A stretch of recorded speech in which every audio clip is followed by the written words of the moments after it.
Imagine a world in turmoil. The mighty Roman Empire is crumbling, barbarian hordes roam the lands, and chaos seems to reign supreme. In this unstable era, a young man named Benedict, born into a noble family, is sent to Rome for his education. But instead of finding wisdom and virtue, he finds corruption and moral decay. Disgusted, he flees the city, seeking solace not in power or earthly glory, but in solitude, in a remote cave in Subiaco. For 3 years he lives as a hermit, sustained by a monk who brings him food. His radical choice, his pursuit of God in silence and prayer, was so profound that it attracted others. But his path wasn't without its challenges. Once, a community of monks, impressed by his holiness, asked him to be their abbot. He warned them his strict rule might not suit them. They insisted. Yet when he began to guide them with spiritual rigor, they resented it so much that they tried to poison him. He blessed the cup, and it shattered.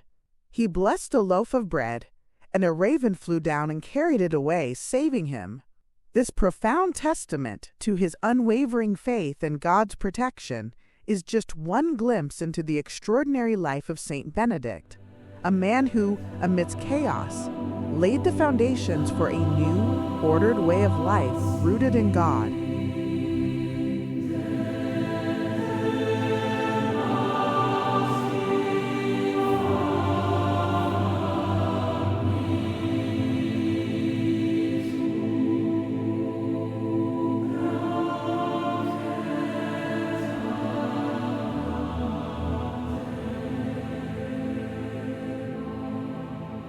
Benedict of Nursia was born around 480 AD in Nursia, a town in Umbria, Italy, to a prominent family.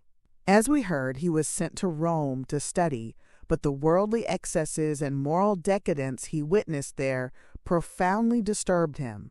At a young age, perhaps around 20, he abandoned his studies and, seeking a deeper spiritual life, retreated to a cave near Subiaco, east of Rome.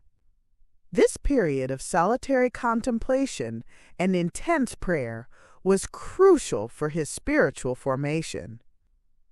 His reputation for holiness, wisdom, and miracles soon spread, attracting numerous disciples eager to learn from him. This led him to establish a number of small monasteries in the region of Subiaco. It was during this time that he faced the poisoning attempts from the envious monks, but through divine intervention he was saved.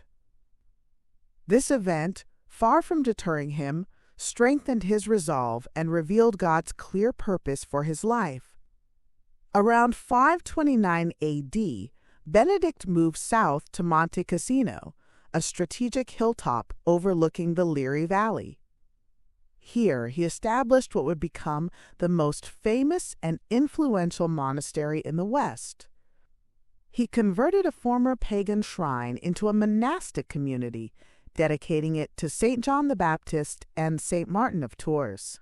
Monte Cassino became the model for all future Benedictine monasteries and a beacon of Christian civilization during the turbulent Dark Ages. It was at Monte Cassino that Saint Benedict composed his seminal work, the Rule for Monasteries, often simply called the Rule. This document, born from his deep spiritual insight and practical wisdom, provided a comprehensive guide for communal monastic life. He lived there until his death around 547 AD. His twin sister, Saint Scholastica, also dedicated her life to God, founding a community of nuns near Monte Cassino, guided by principles similar to her brother's. Saint Benedict's life was not one of mere intellectual pursuit, but of profound spiritual experience, practical leadership, and an enduring testament to the power of a life wholly consecrated to God.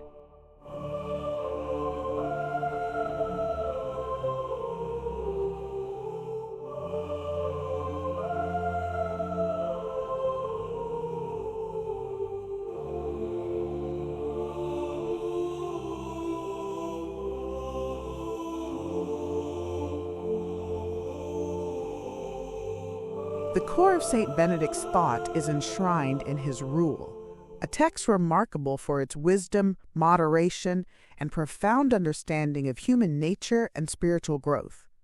Unlike some earlier monastic traditions that emphasized extreme asceticism, Benedict's Rule sought a balanced and achievable path to holiness within a community. His philosophy can be summarized by the famous motto, Ora et labora, pray and work. The Rule is a practical guide for daily monastic life, organizing everything from prayer and sleep to meals and manual labor. It fosters a life of stability, obedience, humility, and community. Let's break down some of its key principles. Stability. Stabilitas loci. Monks commit to a specific monastery for life. This commitment fosters deep spiritual roots, encourages perseverance through challenges, and builds strong, lasting communities. It counters the restlessness of the human heart, teaching patience and dedication. Obedience, obedientia. Monks obey their abbot, who acts as a spiritual father and representative of Christ within the community. This isn't blind submission, but a spiritual discipline meant to foster humility and self-mastery, aligning one's will with God's. Humility, humilitas. Benedict outlines 12 steps of humility, from fearing God to always choosing lowliness.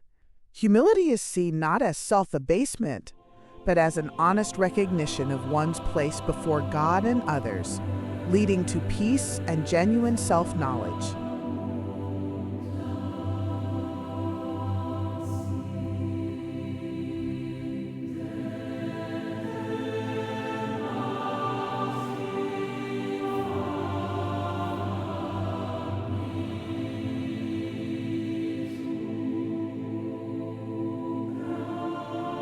Community life. The monastery is a family where monks live together, sharing resources, burdens, and spiritual joys. The Rule emphasizes mutual respect, charity, and care for the sick, the elderly, and guests. It's a school for charity, where individuals learn to live as brothers for the common good and the glory of God. Ora et labora, pray and work. This embodies the balanced life Benedict envisioned. Prayer, ora, the liturgical prayer, the divine office, also known as the Liturgy of the Hours, is central. Monks gather at specific times throughout the day and night to pray, sing psalms, and read scripture. This constant turning to God sanctifies time and places God at the center of life. Work, labora, manual labor is essential not only for the monastery's self-sufficiency, but also as a spiritual discipline. It fosters diligence, prevents idleness, which Benedict called the enemy of the soul, and grounds the monks in the practical realities of life. Intellectual work and sacred reading, lectio divina, are also vital, nurturing the mind and soul. Benedict's Rule also stresses moderation, avoiding extremes in asceticism, and focusing on spiritual growth through discipline and balance. It treats each monk as an individual soul striving for God, providing a flexible framework that adapts to different temperaments and needs. This profound practicality and spiritual depth made the Rule a lasting guide, not just for monks, but for anyone seeking an ordered, purposeful life connected to the divine.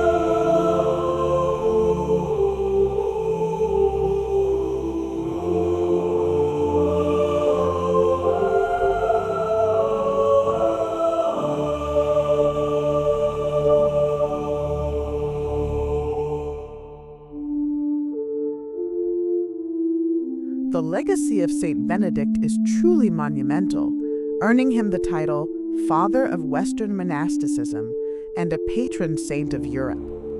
In a period when Europe was descending into what we call the Dark Ages, his monasteries became beacons of light, order, and learning. They were not just centers of prayer, they were havens of civilization. Monks painstakingly copied ancient manuscripts, preserving classical knowledge and Christian texts that would otherwise have been lost. They developed new agricultural techniques, contributing to the economic recovery of the continent. They established schools, providing education when formal learning outside the church had largely ceased.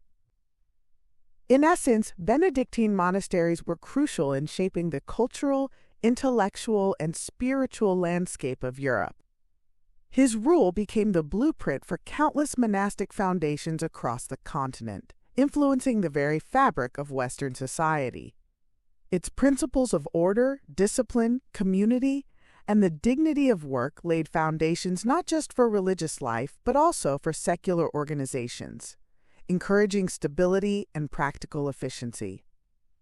Beyond the historical impact, Saint Benedict's testimony of faith holds immense importance for us today, particularly for those of us navigating a fast-paced, often chaotic world. His life demonstrates that true freedom comes not from limitless choices, but from deliberate commitment and discipline. In a world craving connection, his emphasis on community reminds us of the power of living together in mutual support and charity. His call to ora et labora teaches us the importance of balance, integrating prayer into our daily lives, seeing our work, whatever it may be, as a way to serve God and others, and finding holiness in the ordinary rhythms of life. Benedict's journey, from a disillusioned student to a foundational figure, reminds us that even in the most tumultuous times, a single soul deeply rooted in God can bring about profound and lasting transformation. His life is an inspiring testament that by seeking God first, by embracing order and community, we can truly build a life of purpose, peace, and profound meaning.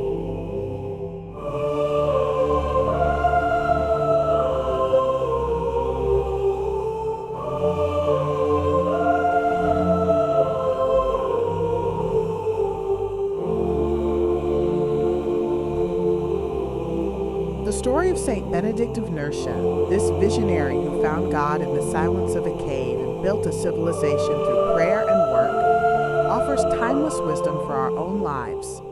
He reminds us that even amidst chaos, we can cultivate inner peace and build communities of faith and purpose. If his journey inspired you, if his principles of order, prayer, and work resonate with your heart, we invite you to reflect on how you can apply them in your own life. Share your thoughts in the comments below.